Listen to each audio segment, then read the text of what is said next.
आज सिंध की भूमि, मेरे बहनों भाइयों, यह भारत का हिस्सा भले ही न हो, लेकिन सभ्यतागत रूप से सिंध हमेशा भारत का हिस्सा रहेगा।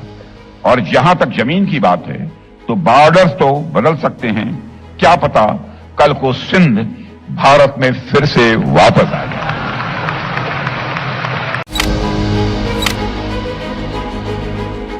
नमस्कार दोस्तों, आप देख रहे हैं यूपी 80 न्यूज़ और मैं हूं बलिराम सिंह। दोस्तों, रक्षा मंत्री राजनाथ सिंह ने सिंधु नदी और पाकिस्तान के अंतर्गत आने वाले सिंध क्षेत्र को लेकर कुछ ऐसा बयान दिया है जिसे लेकर पाकिस्तान बौखला गया है। पाकिस्तान ने राजनाथ सिंह के बयान को खतरनाक और भ्रामक बताते हुए हिंदुत्व की विस्तारवादी सोच फैलाने का आरोप लगाया है। दरअसल रविवार को दिल्ली में सिंधी समाज के एक कार्यक्रम के दौरान रक्षा मंत्री राजनाथ सिंह ने सिंध की भौगोलिक स्थिति पर बड़ा बयान दिया। राजनाथ सिंह ने कहा, आज सिंध की ज़मीन भारत का हिस्सा भले न हो, लेकिन सभ्यता की दृष्टि से सिंध हमेशा भारत का हिस्सा रहेगा। और जहाँ तक ज़मीन का सवाल है, सीमाएं बदल सकती हैं, कौन जाने कल सिंध फिर से भारत में आ जाए। रक्षा मंत्री ने पूर्व गृह मंत्री लाल कृष्ण आडवाणी की पुस्तक का उल्लेख करते हुए कहा, आडवाणी जी ने अपनी पुस्तक में लिखा है कि सिंधी हिंदू, खासकर उनकी पीढ़ी के लोग, अभी भी सिंध के भारत से अलग होने को स्वीकार नहीं कर पाए हैं। सिर्फ सिंध में ही नहीं बल्कि पूरे भारत में हिंदू सिंधु नदी को पवित्र मानते थे। आडवाणी जी आगे लिखते हैं, सिंध के कई मुसलमान भी मानते थे कि सिंधु नदी का पानी मक्का के आबे जमजम से कम पवित्र नहीं है। रक्षा मंत्री ने कहा, यह आडवाणी का कथन है। आज सिंध की ज़मीन भारत का हिस्सा भले न हो, लेकिन सभ्यता की दृष्टि से सिंध हमेशा भारत का हिस्सा रहेगा। और जहाँ तक ज़मीन का सवाल है, सीमाएं बदल सकती हैं, कौन जाने कल सिंध फिर से भारत में आ जाए। सिंध के हमारे लोग जो सिंधु नदी को पवित्र मानते हैं, हमेशा हमारे अपने रहेंगे। चाहे वे कहीं भी हों, वे हमेशा हमारे रहेंगे। आप यह वीडियो देखिए। मैं जानता हूं सिंधी समाज के लोगों ने बहुत सारे कष्ट सहे हैं और सिंधी समाज के लोगों ने हमेशा अपनी मातृभूमि के लिए बलिदान दिया है। मैं आज हेमू कालानी जी को भी यहां याद करना चाहता हूं, जिन्हें भारत छोड़ो आंदोलन के दौरान गिरफ्तार किया गया था। उन्हें मौत की सजा सुनाई गई थी। सिंध के लोगों ने दया याचिका दायर की और ब्रिटिशर्स ने इसे मंजूर किया, लेकिन उन्होंने शर्त रखी कि हेमू कालानी जी को अपने साथ के क्रांतिकारियों के नाम उजागर करने पड़ेंगे। लेकिन हेमू कालानी जी ने इसे साफ इनकार कर दिया था। यह थी एक नेशनल स्पिरिट, यह थी एक राष्ट्र भक्त की प्रखर भावना। और हेमू कालानी जी को 21 जनवरी 1943 को फांसी दे दी गई थी। आप कल्पना कीजिए कि उस समय वह केवल 19 वर्ष के थे।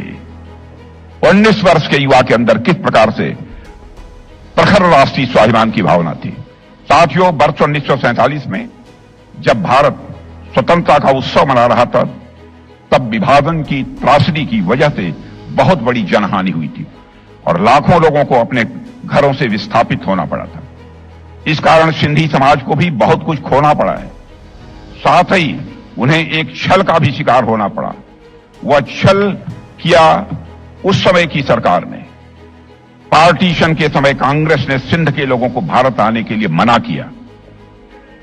पार्टीशन के समय सिंध के लोगों को आने के लिए उन्होंने मना किया, जबकि उन लोगों को पता था कि सिंध में हिंदू माइनॉरिटीज को कितना खतरा था।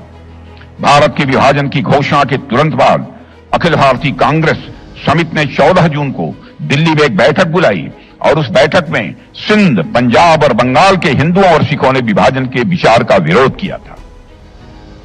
उन्होंने इस बैठक में विभाजन के खिलाफ मतदान भी किया था और यह भी मांग की थी कि उसकी सुरक्षा के लिए प्राविधान किए जाएं। हालांकि कांग्रेस के उच्च नेतृत्व ने उनकी मांगों को अनदेखा कर दिया था। आज सिंध की भूमि, मेरे बहनों भाइयों, यह भारत का हिस्सा भले ही न हो, लेकिन सभ्यतागत रूप से सिंध हमेशा भारत का हिस्सा रहेगा। और जहां तक जमीन की बात है तो बॉर्डर्स तो बदल सकते हैं, क्या पता कल को सिंध भारत में फिर से वापस आ जाए। लेकिन सिंध के हमारे लोग जिन्होंने सिंधु नदी को पवित्र माना है, हमेशा हमारे वो अपने रहेंगे, वो चाहे कहीं भी हों, हमेशा अपने रहेंगे। मेरे बहनों भाइयों, अगर हम इतिहास को देखें तो पाते हैं कि सिंधी लोगों ने भारत की अर्थव्यवस्था में बहुत बड़ा योगदान किया है। अभी लालवानी जी कह रहे थे ना, कौन नहीं जानता इस सच्चाई को। सिंधी भारत की ओरिजिनल ट्रांसलेशनल बिजनेस कम्युनिटी है, ओरिजिनल ट्रांसलेशनल बिजनेस कम्युनिटी है, जिन्होंने अपने स्किल से कॉलोनियल रूल के बावजूद बिजनेसेस को, अपने व्यापार को सफलतापूर्वक संचालित किया है। अंग्रेजों की हुकूमत होने के बावजूद मॉडर्न बैंकिंग मेथड्स जैसे बिल, डिस्काउंटिंग और साथ ही साथ प्रॉमिसरी नोट्स की उत्पत्ति सिंधु व्यापारियों द्वारा शुरू की गई हुंडी और पर्ची प्रणालियों से जो शुरू हुई है। पार्टीशन के बाद सिंधी समाज ने भारत में जीरो से शुरुआत की है। मेरे बहन भाइयों, सभी जानते हैं जीरो से आप लोगों ने शुरुआत की है, लेकिन उन्होंने सफलता के नए आयाम गढ़े हैं। और आज भारत सहित दुनिया के देशों में सिंधी समाज के लोग समाज निर्माण के कार्यों में अपना बहुत बड़ा योगदान कर रहे हैं। ऐसा शायद ही कोई क्षेत्र हो जहां अपनी सरनेम का कोई व्यक्ति नेतृत्व करता न मिल जाए। आनी सरनेम का कोई व्यक्ति नेतृत्व करता न मिल जाए, शायद ही देश में ऐसा कोई क्षेत्र हो। दोस्तों, राजनाथ सिंह के इस बयान पर पाकिस्तान में हलचल मच गई है। पाकिस्तान के विदेश मंत्रालय ने बयान जारी कर कहा, राजनाथ सिंह की बातें खतरनाक और भ्रामक हैं।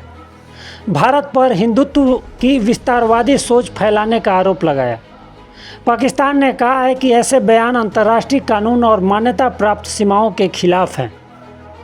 बस इतना ही। आप जन सरोकार की खबरों को बढ़ावा देने के लिए UP18 न्यूज़ को अधिक से अधिक सब्सक्राइब कीजिए, लाइक कीजिए और शेयर कीजिए। बहुत बहुत धन्यवाद।